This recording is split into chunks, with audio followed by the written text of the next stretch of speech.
अस्सलामुअलैकुम, कैसे हैं आप सब। मैं उम्मीद करती हूँ आप सब खैरियत से होंगे। और रमज़ान बस कल से रमज़ान स्टार्ट है, तो ये व्लॉग मैं नहीं डाल पाई क्योंकि मुझे वक्त ही नहीं मिला। एक व्लॉग मुझे कल ही डाल देना था लेकिन मुझे टाइम नहीं मिला ना, काफ़ी बिज़ी हो गई थी क्योंकि ज़ाहिर सी बात है कल से रमज़ान है तो बहुत सारे काम थे। तो मैं सोची कि ये व्लॉग ना अब कल ही डालेंगे। मुझे टाइम ही नहीं मिला व्लॉग डालने का ना एडिट करने का, तो जैसे तैसे टाइम निकाल करके मैं व्लॉग को एडिट किया। उसके बाद अभी वॉइस ओवर दे रही हूँ।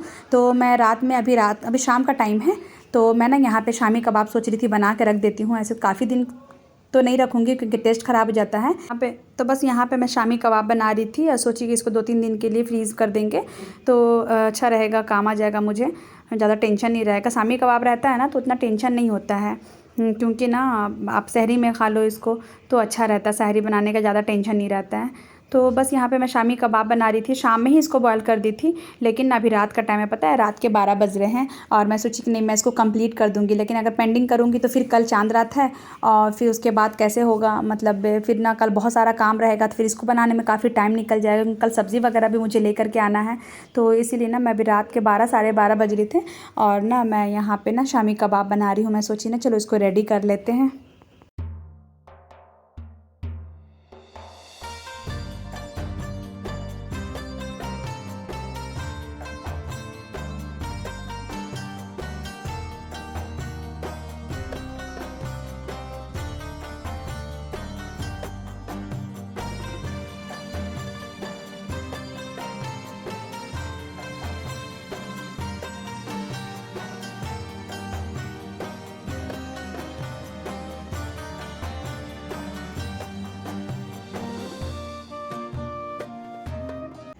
और यहाँ पे बर्तन वगैरह बहुत हो गए थे। अगर कुछ काम करो ना, कुछ बनाओ तो बहुत बर्तन हो जाता है, तो मैं सोची इसको धो देते हैं, धोने के बाद ही सोऊंगी। तो काफ़ी लेट हो गया था, 1 बज गया था सोते सोते। तो बस यहाँ पे बर्तन वगैरह धो के मैं जा चली गई सोने के लिए। बच्चे तो पहले सो गए थे। और ये नेक्स्ट डे का क्लिप है। गुनगुन मुझे मेहंदी लगा रही है क्योंकि मैं सब्ज़ी लाने के लिए आप ही के घर गई थी, आप ही के घर की तरफ गई थी, उधर ही सब्ज़ी मिलता है। तो मैं सोची ना कि मेहंदी भी लगा लेती हूँ। हाँ, बहुत मन कर रहा था, अच्छा लगता है इस टाइप का मेहंदी लगाना चांद रात को। तो बस गुनगुन मेहंदी लगा दी और मैं यहाँ पे ना खुद से टिप्स भर रही थी क्योंकि गुनगुन को मम्मी को भी लगाना था आप ही को, तो इसीलिए यहाँ पे मैं टिप्स भर रही थी और फिर उमैमा को मैं मेहंदी लगा दी। तो बस यहाँ पे ना उमैमा को मैं मेहंदी लगा दी। उमैमा का भी सिंपल सा था, तो उमैमा बहुत ज़िद कर रही थी कि मैं भी लगाऊंगी मम्मी, मैं भी लगाऊंगी। तो मैं बोली चलो बेटा मैं भी आपको लगा देती हूँ। मैं एक ही हाथ में लगाई, फिर उमैमा को मेहंदी लगाई। उमैमा बहुत खुश हो रही थी। और उमैमा का हेयर भी बहुत रफ़ हो गया है, बहुत बड़ा भी हो गया है और अजीब सा हो गया। तो उमैमा का बाल भी कटाना था, मुझे 2-3 काम था यहाँ पे, तो इसीलिए ना मैं आप ही के घर आ गई थी। सुबह में अबान का आज पेपर था तो अबान को स्कूल भेज के मैं आप ही के घर आ गई थी। फिर अबान को उमैमा को मैं और गुनगुन साथ में आए थे। आप ही के यहाँ कोई गेस्ट आए थे तो आप ही नहीं आई, मैं गुनगुन और उमैमा आए थे यहाँ पार्लर बाल कटाने के लिए। और उमैमा का बाल बस ज़्यादा नहीं कटाई हूँ, थोड़ा सा सेटिंग करवा दी हूँ क्योंकि रमज़ान में ना क्या होता है, रोज़ा रख करके, रोज़ा खोलने के बाद भी हिम्मत नहीं होती है और रोज़ा रख करके भी ना हिम्मत नहीं होती है पार्लर वगैरह जाने की। वैसे लास्ट में तो ईद से पहले जो तैयारी होती है तो इंसान निकलता ही है, ऐसा नहीं है कि बिल्कुल नहीं जाता है। तो शॉपिंग के नाम से ना एनर्जी आ जाती है। तो बस यहाँ पे मैं सोची कि सेटिंग करवा देते हैं। और बाल ऐसा है ना कि बाल को ना आप 10-15 दिन 20 दिन पहले सेटिंग करवाओगे ना, कटवाओगे तो ज़्यादा अच्छा सेट कर जाता है चेहरे पे। और एकदम ईद से 1 दिन पहले 2 दिन पहले कटाओ ना तो बहुत अजीब सा लगता है। तो बस यहाँ पे अब मुझे शाम हो गया, मैं घर जाऊँगी। तो यहाँ पे फ्रेम हम लोग बनवाए थे, ये मैं ना गूगल से निकाली थी। और ये ना आपी बोली थी कि मुझे ना ये शेयर बहुत अच्छा लग रहा है तो मैं ये वाला बनाती हूँ। मैं बोली ठीक है तुम ये बना लो और मैं ये रमज़ान करीम वाला बना लेती हूँ। तो हम लोग उसको रिसीव करने भी गए थे, मैं और आप ही उसको लेकर के आए। और उसके बाद ना अभी मैं घर आ गई, शाम का वक्त, मगरिब से पहले ही आ गई मैं, असर के बाद आ गई। आप ही के यहाँ चाय वाय पी और फिर आ गई। आने के बाद ना बहुत सारा काम था क्योंकि सब्ज़ी वगैरह सबको ना धो के अच्छे से कटिंग, जो चीज़ कटिंग करने वाला हो सब करके रखना था मुझे फ्रीज़ में। आप ही तो सुबह ही ये सब काम कर ली थी और मुझे करना बाकी था। तो बस यहाँ पे जो भी सब्ज़ी वगैरह है वो सबको मैं फ्रीज़ में रख रही थी अच्छे से सेटिंग करके। ये पालक है, पालक कटिंग था वहाँ पे, अपी काटी ना तो मैं भी अपना काट ली। अपी काट दी तो बोली इसी में से ले जाओ, मैं बोली ठीक है। तो हम लोग ज़्यादा ले लिए थे। और यहाँ पे टमाटर है, टमाटर को मैं धो दूँगी अच्छे से, पानी जब इसका निकल जाएगा ना उसके बाद इसको धो करूँगी। और फिर यहाँ पे मीठा नीम पत्ती था, तो मीठा नीम पत्ती को ना वैसे धो करके टॉवल में अगर आप ना इसका पानी सुखा देंगे उसके बाद भी रखेंगे ज़्यादा अच्छा रहेगा, लेकिन उसमें काफ़ी टाइम हो जाता। तो मैं बस ना पत्ती निकाल करके ऐसे रख दी, मैं बाद में धो दूँगी या धो करके यूज़ कर लूँगी। और ये नींबू है, तो नींबू भी ना फ्रीज़ में मेरा ख़राब हो जाता है, तो मैं ना नींबू को भी पानी में डाल के रखूँगी। और यहाँ पे ना मैं चाँद देखने के लिए छत पे आ गई थी। मैं काम कर ही रही थी, वैसे ही मगरिब की अज़ान हुई, मैं तुरंत नमाज़ पढ़ी और नमाज़ पढ़ने के बाद बच्चों के साथ ना मैं चाँद देखने के लिए आ गई। और 29 का चाँद था ना, तो सही से नज़र नहीं आ रहा था। फिर भी हम लोग बहुत देर तक वेट करें यहाँ पे छत पे, मगरिब की नमाज़ के बाद आ गए। और फिर सायरन बज गया कि कल से रोज़ा रखेंगे इंशाअल्लाह ताला। तो बस यहाँ पे बच्चे लोग मुझे मुबारकबाद दे रहे थे। और फिर मैं नीचे आ कर के किचन में जा कर के अपने काम को कंटिन्यू की। हब्बी जी अभी नहीं आए थे, वो बोले थे कि मैं आऊँगा और सद्दाम भाई भी आएँगे, तो वो लोग आएँगे तो खाना वाना भी मुझे बनाना था। मैं सोची पहले ये सब काम मैं कर लूँ, उसके बाद मैं खाना बनाऊँगी। तो यहाँ पर नींबू है ना, अगर इसको ज़्यादा दिन तक अगर आपको रखना है ना, क्योंकि हब्बी जी आएँगे और फिर ना 2-4 दिन नहीं आएंगे, तो मुझे अकेला ही इफ्तार करना पड़ेगा, सहरी करना पड़ेगा, तो कितना मैं बनाऊंगी। इसीलिए ना मैं नींबू भी कितना यूज़ होगा, ज़्यादा तो यूज़ नहीं होगा। तो बस इसी तरह से ना कांच के बॉटल में पानी डाल करके नींबू अगर रखेंगे ना, तो आपका लंबे समय तक चलेगा।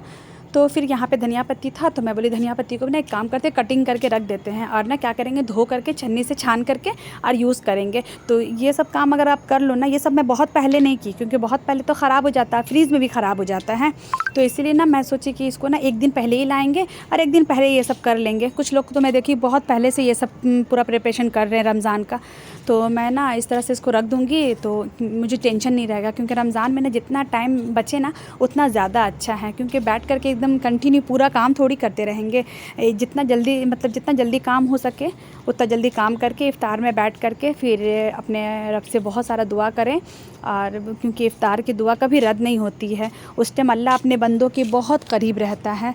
और जो बोलते हैं ना कि बच्चे है मतलब मुंह से जो स्मेल आता है ना, रोज़ादार ज़ाहिर सी बात है ब्रश नहीं करेंगे तो स्मेल आएगा। तो जब वो स्मेल आता है ना, तो वो स्मेल ना मुश्क से ज़्यादा, जो खुशबू होता है ना, उससे ज़्यादा हमारे रब को ना पसंद आता अपने बंदे का वो स्मेल। और ना उस टाइम बहुत दुआ कबूल होती है। इसलिए मैं सबसे गुजारिश करूँगी कि रमज़ान के वक्त ना मतलब पकोड़े तलने में और इफ़्तार बनाने में ना अपना वक्त को बिल्कुल ज़ाया मत करें। जल्दी जल्दी काम करें, थोड़ा ही बहुत बनाएं, क्योंकि खाने का मन भी नहीं करता है उतना, पानी से ही हुजूर से ही पूरा पेट भर जाता है। तो थोड़ा बहुत बनाएं और ना फिर उसके बाद ना जल्दी से बैठ जाएं इफ़्तार के वक्त और ख़ूब सारा दुआ मांगे अल्लाह से। अल्लाह उस टाइम की दुआ बहुत कबूल करता है।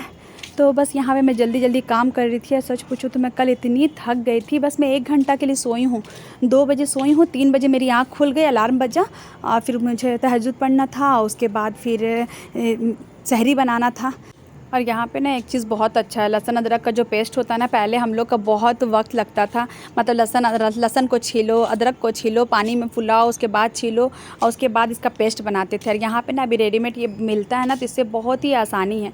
तो मेरा जो एक पैकेट ना ऑलरेडी था, जिसमें आधा ख़त्म हुआ था, आधा है, और एक मैं जब ग्रॉसरी की थी ना, तो एक मैं और लेकर के आ गई थी कि पूरा रमज़ान अच्छे से चले जाएगा। तो बस उसके बाद काम वगैरह करने के बाद मैं आप ही घर से चाय पी करके आई थी और मैं बोली चलो चाय पीते हैं, थोड़ी सी थकन दूर होगी। तो यहाँ पर मैं बैठ करके रिलैक्स हो करके मैं चाय पी रही थी। और देखें ये है रमज़ान करीम का, उर्दू और इंग्लिश दोनों में लिखा है। तो हम लोग यही बनवाए थे। आप ही शेर लिखवाई थी, बहुत अच्छा कोटेशन था। और यहाँ पर मैं ये करवाई थी, मुझे बहुत ही अच्छा लग रहा था। तो गूगल से निकाल करके और वो भैया को बताएं इस तरह से बनाना है, तो वो बोले कि ठीक है बना दूँगा। तो वो बना दिए और कल ही हम लोग ले करके आए हैं।